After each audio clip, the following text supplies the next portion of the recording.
now getting to the point where we're probably looking at a top lane counter pick coming in from Bin later into the draft again, unless he thinks there's a particular power pick he wants to lock into top early. With Gala getting the Zeri, though, this is something that you were asking to get banned. The other of the electric duo, which we've seen in the draft so far. Zeri present in 3, Kennen banned in 2, played in the other one. And of course, won that one last game from Bin. And now it's actually going to be BLG locking up the Annie. Of course, RNG played this a number of times in the first 2 games. They've been playing that. This now gives BLG the flexibility between mid lane and support for that pick. Let's go. So they lock in the Annie, Lee Sin combo here for BLG. Very powerful duo for Shun and Yagao. But the question is what they want to kind of pair up with that, because that duo will be very strong. The execution on one champion, very, very good. And the gauntlet's been dropped. The smile keys it all off. And they are opting into the way matchup here. Viego there, as well as the Galio, finally let through for Angel. But this is like really similar to the previous draft. Of course, we've got a different mid laner locked in for Angel, but we've got the Zeri and the Viego side of things in terms of kind of peeling back, trying to get that first kill and then run through the back end of the fight. And now BLG are picking up the other side of the coin, which RNG drafted in game 2, which is the Lee Sin Annie power mid jungle combo in the very first few levels of the game. And they, of course, lock in the Aphelios as well. It's very interesting to me now, going on to this second red side game from BLG, seeing RNG lose on red side in the last game, that even though RNG lost with their draft on the red side in game 2, BLG are finding a similar draft to themselves in this third game. They're literally just picking the draft that RNG had. Tama's just like, guys, we can just do it better than them. Let's see what happens here. I do expect a lot of the mobile mid laners to be the priority bans for RNG in the second phase. We do see the Nautilus actually banned by BLG, though. So focusing up that combo with Zeri. I think there's still a lot of tools on the table, though, for that duo. So we'll see what they want to go with for RNG. But there's still the counter pick to think of for BLG in the second phase as well.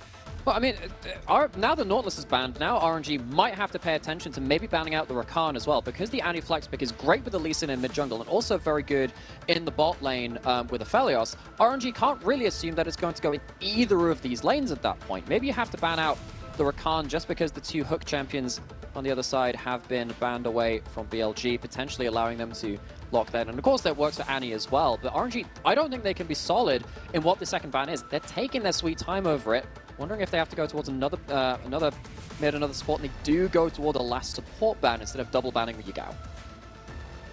I can appreciate that as well, though, with a lot of that engage and a lot of that survivability that's present there, and just tying in the rest of your teammates. I think that's been a big theme so far for both teams, but specifically RNG. Ming is trying to get out of lane as quickly as possible and connect with Wei, connect with Angel, and I think they're opting into that playstyle even more so with the comp they have so far.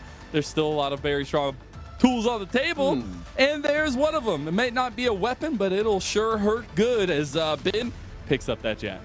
Doesn't even need a real weapon because he's going to have a Galio, of course, against him to kind of counteract as well. This is the thing.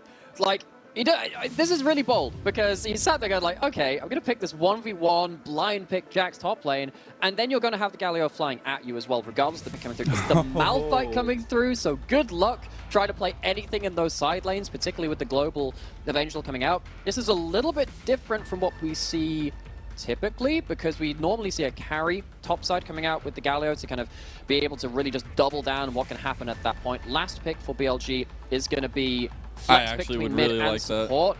Silas now with the Rakan ult, a Galio ult, a Malphite ult has incredibly large value if they were to lock that in. It is being hovered. I think it does have a large amount of value, particularly because you're not against a pick which is going to shove you in super heavily in that mid lane in the Galio. They lock it in. Yagao on the Silas can very much pair up with Shun at this point, and this top side of the map has a lot of weapons to bring to bear. There's just a plethora, a feast, if you will, of ultis to grab for Yagao here, and a lot of like team fight altering ones as well. I'm very interested in how these kind of skirmishes lead out, because something we saw a very much uptick of in game number 2 was the actual lethal skirmishes, right? That we didn't necessarily get in game number 1. Much and less I'm seeing a kind of continuation of some of the focus after level 6 here, and seeing how quickly, you know, RNG is able to adapt that style into sing match continues here between RNG and BLG as we hit our rift for the 3rd time. Loser of this best of 5 is gone home crying. They are done And it is important to take that leg up here in our third game. Somebody is going to go up 2-1. Can BLG thrive off the momentum from game 2? We'll find out soon. Onto the rift, waiting for those gyros once more. See if they're coming through at this point. Looks like the calls are not put to battle this time in game 3. The chaos made them not want to do it. They were like, oh, it's not in sync. Well, they carried on for the first 2 games. I wonder if they do it beyond that point. Maybe they're saving it for the game-ending match at that point. Wait until save their energy for when their team needs it the most. I think that's a good idea. Both these teams, yeah, maybe.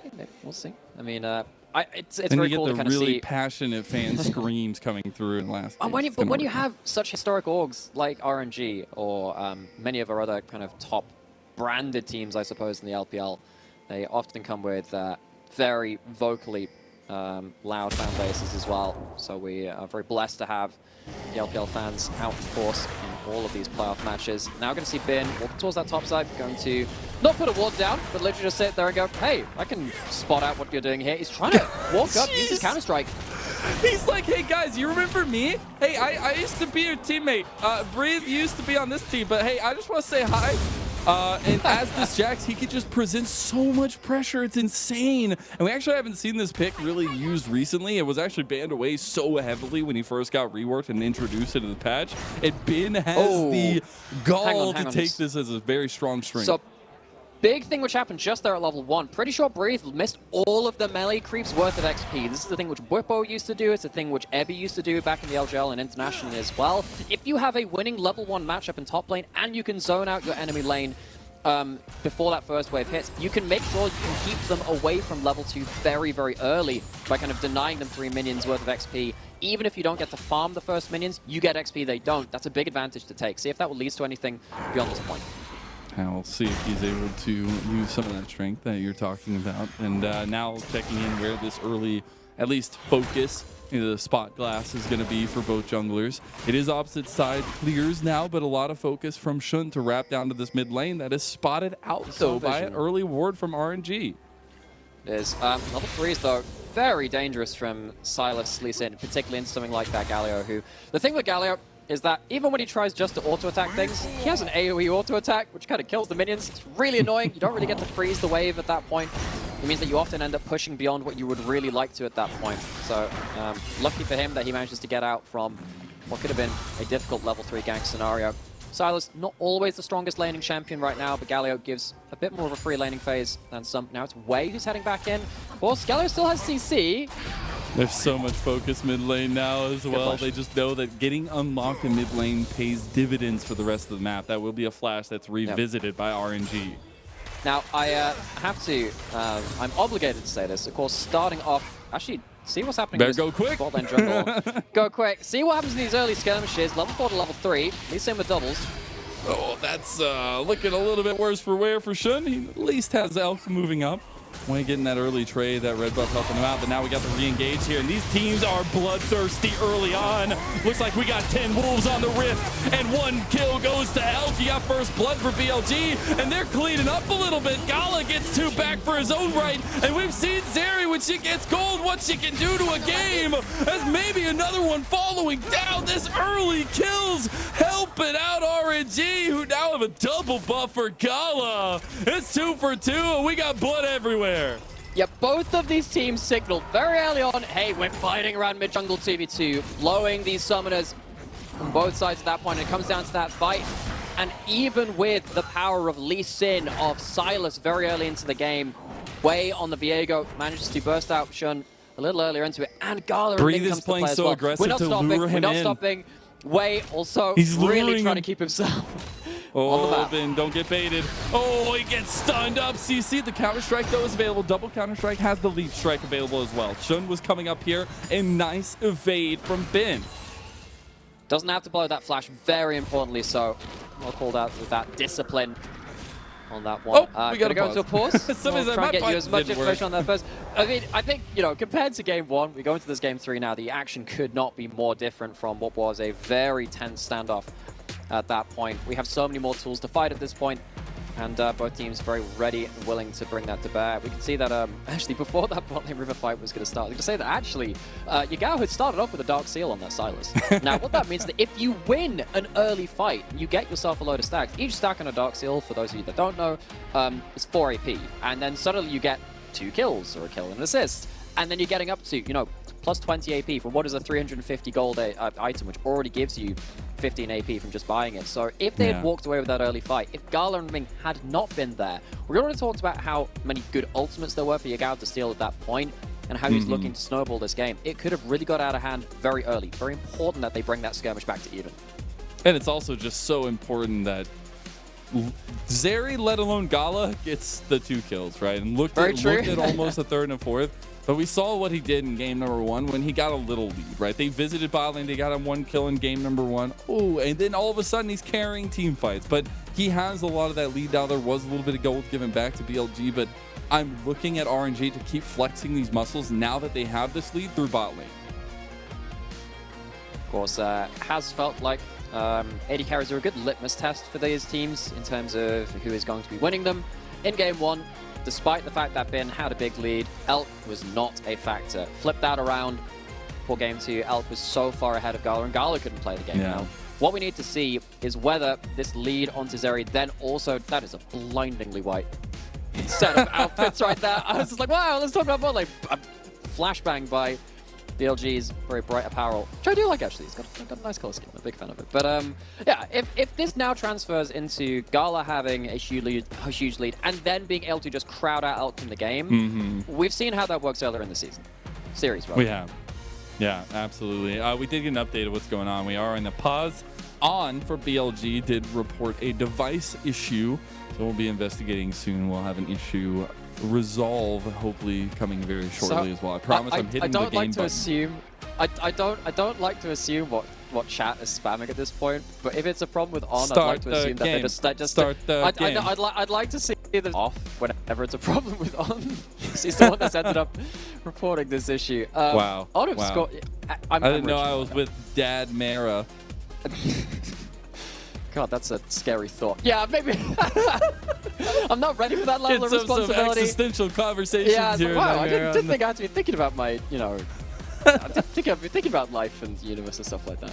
There's quite. Well, sometimes the LPL playoffs does that. All right, we're in a chaotic time here. So many games back to back. Is that thinking, huh? Well, a mid-series crisis right now. Should really think about what I want from family and life and my career.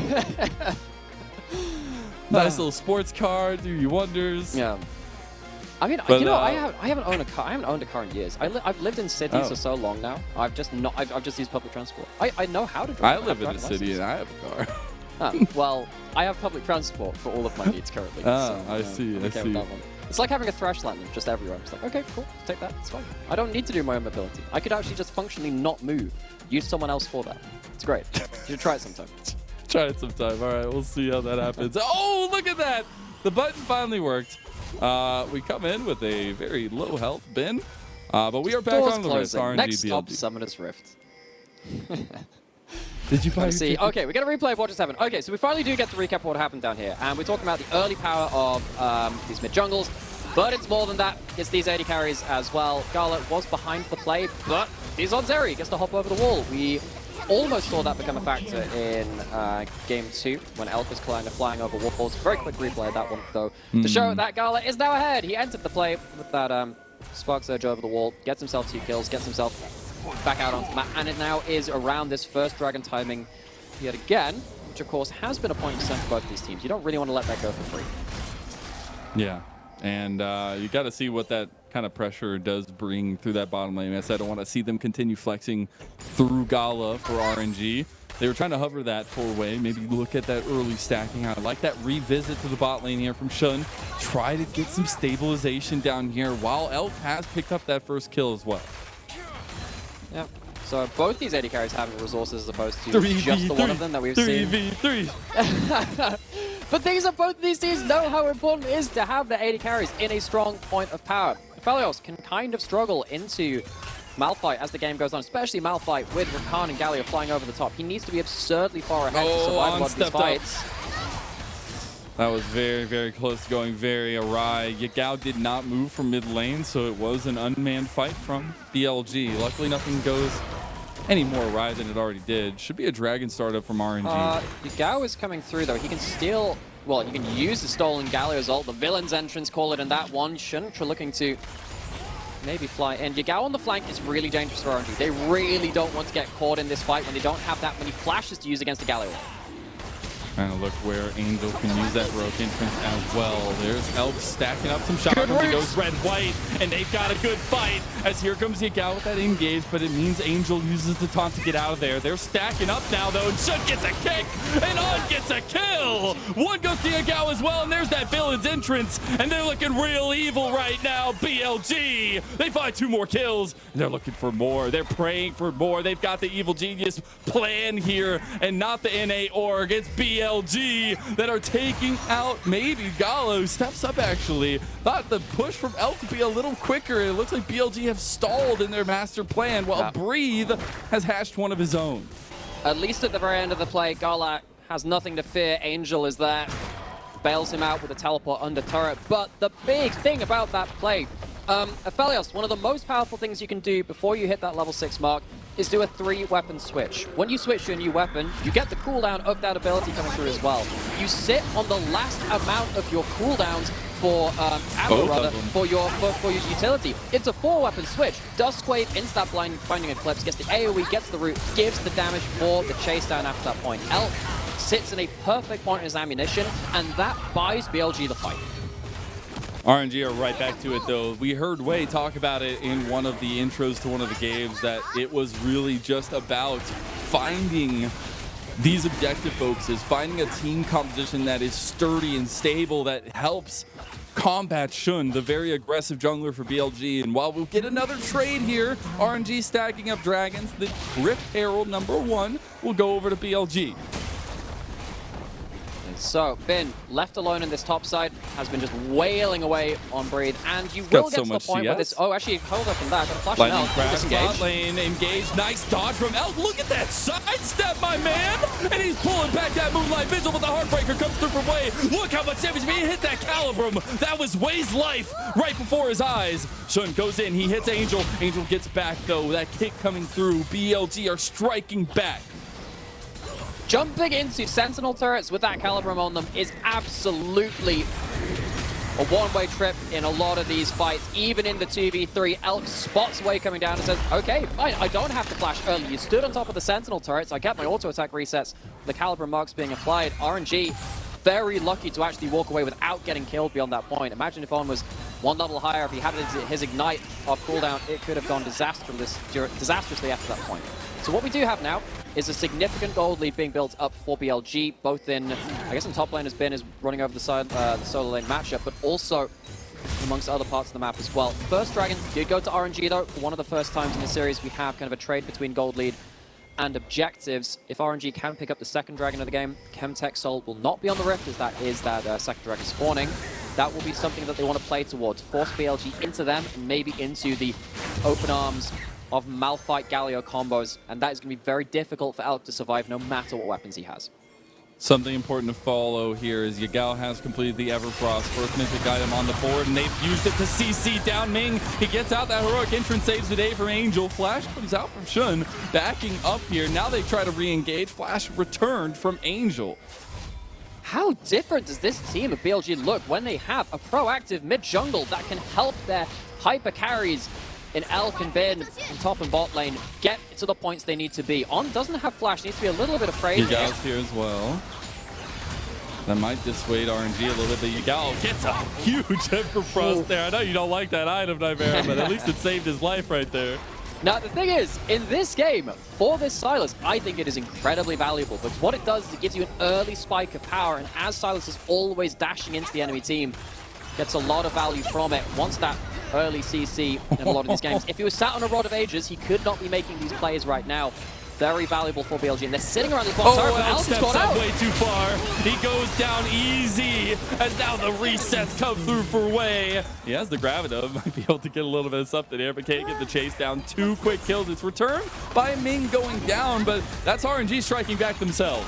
Hugely so. Big overstay from BLG. They didn't have their big disengage ultimates. They didn't have something like Tibbers. Again, they still didn't have level 6 on this AD carry. On the Annie rather, and then the AD carry, the other thing which we're going to talk about, didn't have Flash, didn't have Gale Force at that point, and got caught out way too far from his teammates, maybe greeting for a plate or two, and because of that lapse in judgment, you're going to get some plates in this mid lane. Galio passive and Demolish fired onto that one.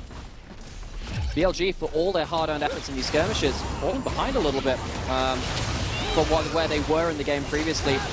Yagao doesn't have a big ultimate to steal at that point, can't really change the outcome. Elk goes down, fight goes with it.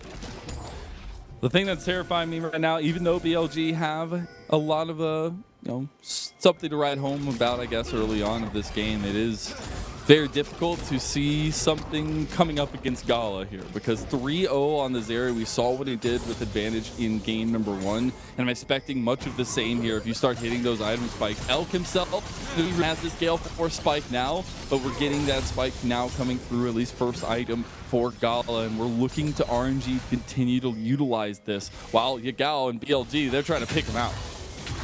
Yeah, and I think actually right now is where BLG would really like to be winning their fights, because you've suddenly got the Frozen Heart on Malphite. He's going to be very hard as the game goes on to kill for Elk or Bin, actually.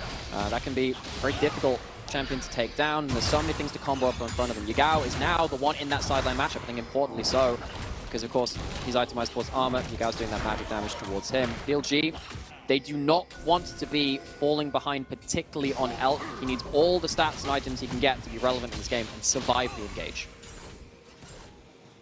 Speaking of engage, though, as well, Yagao with the unstoppable force is a bit terrifying. The AP ratios there as well, so we'll see a lot of engage in the back line available. Played against Malphite on ARAM, who's gone full AP. Yeah, fun times. You know, I'm an ADC main, and it feels bad. He doesn't do a lot to breathe. Oh my God! Oh, that's terrifying! As Yagao takes a solo bolo. Change his name to paper. He absolutely demolishes the Rock in the matchup. He's built towards side laning against Bin, not against the Silas. Huge play from Yagao, using the last amount of that cooldown on that stolen Malphite ultimate to blow open a side lane. My goodness, that Frozen Heart did nothing for you, my friend. As that's a really big pickoff, and now a 4-1 Yagao here. BLG representing as that pick from the Silas, so huge, and also picking up a side lane turret here. And you know what? I'm going to start calling that one the immovable object, because that's apparently what happens when it meets the unstoppable force. Reed not nearly able to hold that lane. Teleports back into this mid lane to hold that one. Again, this is a great pick to engage on top of the AD carry, engage onto someone like Bin as well, and have the follow-up CC coming in from the rest of his team. But Yagao, reminder that despite this guy, coming in from JDG and being a current reigning champion of the LPL, sometimes people forget what this player can do, because he's not necessarily Q2, passives, W, absolutely everything, Mazel. Silas just throws his arms around, whips the chains around, and does a lot of damage. Moonlight Vigil comes out from Elk, trying to take down Gala with that Caliber. Can't get the turret there, but BLG backing away from a Rift Herald contest here from RNG. That side lane turret, though, going to Bin. Running away with the side lane. There's got to be an answer. Maybe it comes sometime later for RNG. Yeah, steals the quickness. Has that for the engage as well. First couple of ults of the game, the Galio. The Malphite had large value for him, and now he's sat there with 4 kills, gone for an earlier spiking build, going towards a Zhonya second as well. He wants to be first into the play. Very importantly so that he gets good value out of these plays. If BLG don't play around this spike, again, they'll have problems later. It does feel like they have to worry about a large amount of engage following on top of them. But as it stands, they are starting now to crack through these turrets. They're starting to open up the map, getting vision into the enemy jungle. BLG, I think they can still be happy with where they're sat currently. Yeah, I was gonna fight Freezer Kid. Oh no. Okay, he doesn't have the unstoppable force this time. He's got. He's probably gonna blow the Malphite ult though, if he wants to. I think he can really threaten him if he wants. Doesn't choose to stay No, there. Maybe no. just understands that the rest of his team is on the other side of the map. Doesn't want to potentially get shut down by someone like Wei, flashing over a wall, joining the play. Instead, just chooses to hold on to the ult, force breathe away from the side lane, pick up the wave himself. We'll see a little bit of focus from BLG down towards Bin here with hovering over from Shun, but it is this side lane pressure that Bin has been really using to his strength here. And again, not really a response from RNG. They've been looking to focus outside of that side lane and find responses elsewhere. We also see that in this picture-in-picture that mid lane tower got taken by Elk. Some more It gold means a lot to me the that I can ADC see the at tower BLG. actually be destroyed. I just love seeing just the demolition. You know, it's important to me. Either way, tower goes down. You had to That see means that who BLG got it, okay? Yeah, wow. It's like watching like all those videos of like demolition of old buildings. There's just something so satisfying about them. BLG looking to demolish the next team fight though. This is where they really want to capitalize on their lead. RNG are going straight into no vision here. A nice little combo to CC Ming down. That was the quickness used from RNG, but they still want to fight over this vision here. Still 2 minutes for a dragon, but RNG feel like they need to have control. Because RNG just lost a whole swathe of vision. They wanted to take a kill so they could take over one side of the map again. Bin doesn't have teleport. They wrote a numbers advantage, but they can't quite make the play hit. Ming misses on and then gets kicked away from that fight. Bin gets to control this top side of the map, gets to push in there. These Hextech gates actually could end up affecting how these teams play at this map. More quick to respond to pushing into inner turrets because you can skip over a lap on your way back to that lane. But BLG, as it stands, still have huge side lane pressure between Yagao and Bin, mixed damage, huge amount of ability to kind of skirmish off of those pushing lanes too. They're using the Hextech gates to get out and reset towards this dragon or RNG. Yagao's just trying to set this wave in as far as possible, but I'm wondering how much focus this third dragon gets for RNG. I like how this is so, you know, like, important that we have to, like, cancel, like, the HUD on the bot lane. Just look at Breathe. Pay no attention to items. Pay no attention to CS numbers. Okay? Breathe's important. Breathe on Malphite is the most important thing. I'll just say, second item's completed here. Yagao has that Zanya's, Elk has completed the IE, but also the AoE is there for RNG, the Runan, for Gala. So Runan's very good if things go into low range, clustered fights. You see the Herald being used to kind of force a grouping from RNG on this mid lane. They can potentially threaten a dive with the heavy engage. They've not really managed to match that engage right now, but they'd love to find something because BLG, both their solo laners are away from the play currently. Really don't want this second charge to go through. They actually deny it here. You've got Yagao pushing in the side lane. He has TP. Bin in the side lane. He has TP. BLG want to get as much gold out of the side lanes as possible and collapse on RNG starting up the dragon. You got 15 seconds for RNG to get some vision around this, and they're going to need to find a way to take this to continue to stack up in their favor. So they've timed it fairly well. They managed to call Angel away to a side lane now, so now Yagao can actually go back. He can then get it by his items that he wants to, gets back into the play. He buys himself some powerful components, even if they're not a third item. Alternator, good burst. Anti-heal, good burst. Goes on to him. Oh my god, we've seen this movie before. The unstoppable force used defensively, and you always know that's the wrong way to go. Now that's dragging the BLG. And the thing is, when you're a Malphite, if you have your ult low, you just don't have the same value as someone like a Sion or an Ornn or something like that, who can maybe use their rounds of basic abilities to achieve something a little more than a Malphite. Of course, it matters all of those champions mentioned, but Malphite really is ultimate reliance. So BLG picking their target, going to Gala! Force into it, hit that Everfrost, and Gala's deleted! Elk goes forward, that Moonlight Vigil point blank ends the life of Ming, and they find Wei on top of it all. It's 3 prize picks for BLG, and it's a big purple worm in their eyes. And who does that victory come from? It is the champion LPL mid laner, Yagao. He finds the angle on the Silas. He built towards early power. He built towards early power spike, and he's making it work. RNG, they haven't managed to find an engage, even when the team of BLG has been split across the map. BLG playing out the 1-3-1 incredibly effectively. And we talked a little bit about momentum. Well, BLG have definitely thrived off this bit of momentum they're running on, and that will be another item completed for Yagao. We get the directed cam here as the end of Gala is nigh. Gala, for all that we talk about this player being able to clean up any given team fight, if the team fight starts, hype, baby. Not for Gala, I don't think it is. I think his player cam was looking a little bit more morose than that. Because, yeah, if he's great if you can get him to a point where he can start cleaning up these fights, if you can start going into the fights and surviving the first part of them. Yagao does not allow that. Now Yagao sees that. Oh, he's going right in. Oh my god, Yagao is just a menace! He takes down Wave! Another solo bolo for Yagao! Absolutely insane stuff from the Silas. This guy, every so often, Yagao reminds you exactly what he is made of. Had a, not going to say quiet first 2 games, but he's not necessarily been the sole star. He is really taking things into his own hands in the 3rd game. He really is, and it was off a solid performance in game number 2, but really given the reins on this Silas. Angel picked this Galio into it's one of Yagao's premier picks, right? You've seen him so strong in connecting with Shun, connecting with the rest of the team, and he takes the Silas, says, I'll take everything you wanted and I'll use it right back against you. And they're using it so beautifully as well as around this map here. They're taking down turrets. They're using a lot of the pressure that his Baron buff affords them. Got to be a little bit careful though, as Yagao might use that heroic influence to get out of this one. They do have a lot of CC though. The Everfrost connects and he makes it out alive. The rest of BLG kind of around the corner here. Might not go through with this one, but it's about this push in the mid lane. And again, Yagao really being playing around his early power spikes. If he had a Rod of Ages, maybe he wouldn't be able to make some of these plays which he used to snowball ahead of the game. Getting a lot of value out of his power spikes. Got himself powerful components before that last fight. Breathe now. Sat potentially getting stunned on the tower here. Breathe in a bit of trouble. He's a lot tankier nowadays. He's grown a little bit as a mountain. Ming has made it. Those Hex cases getting some reinforcements here, but they've lost their inner. Did they just not see they were pushing? As now they don't have the power to sustain that fight. There is an open inhib in topside against RNG now.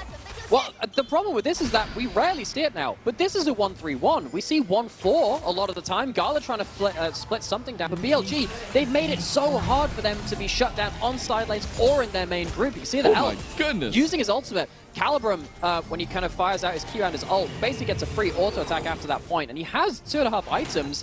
He's in such a good space, and now Yagao, after all of his snowball plays, gets himself a Magi Soul Seal and making me a very happy person, and how well this guy has snowballed. He's bought into this champion and making sure that RNG, they are just so far behind the game that whenever they go to try and shut him down, he has so much power to turn it around back on them.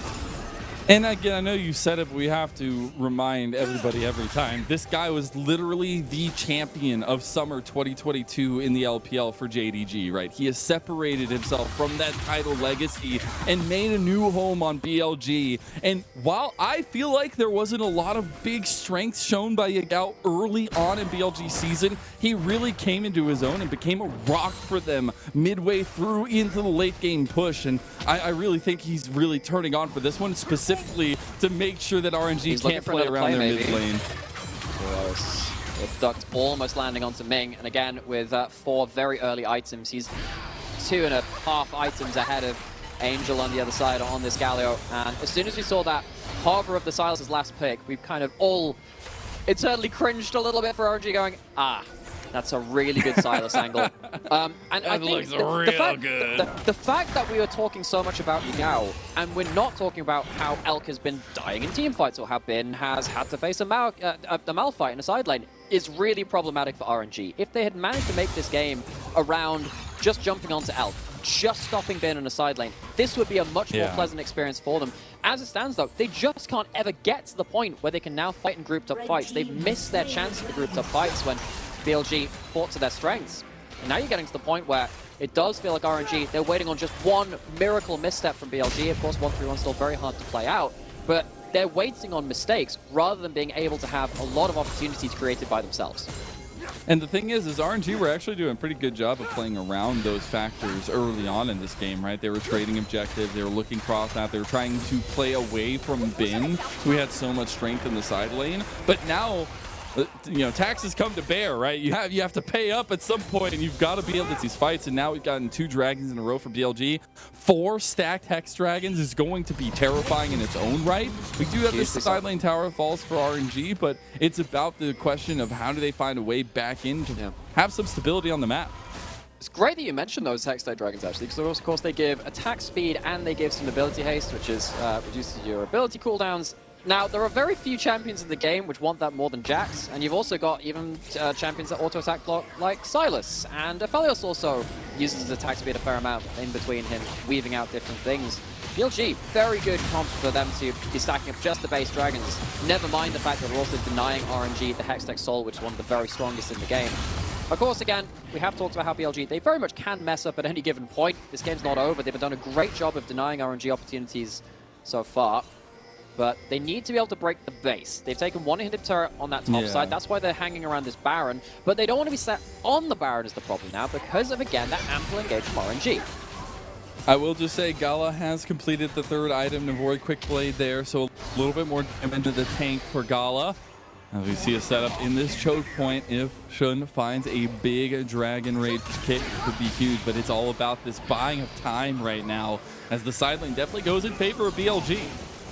Yeah, so Caliber and Crescendum, great damage onto the objective, stacking up chakrams while he's going at it. Again, they find it!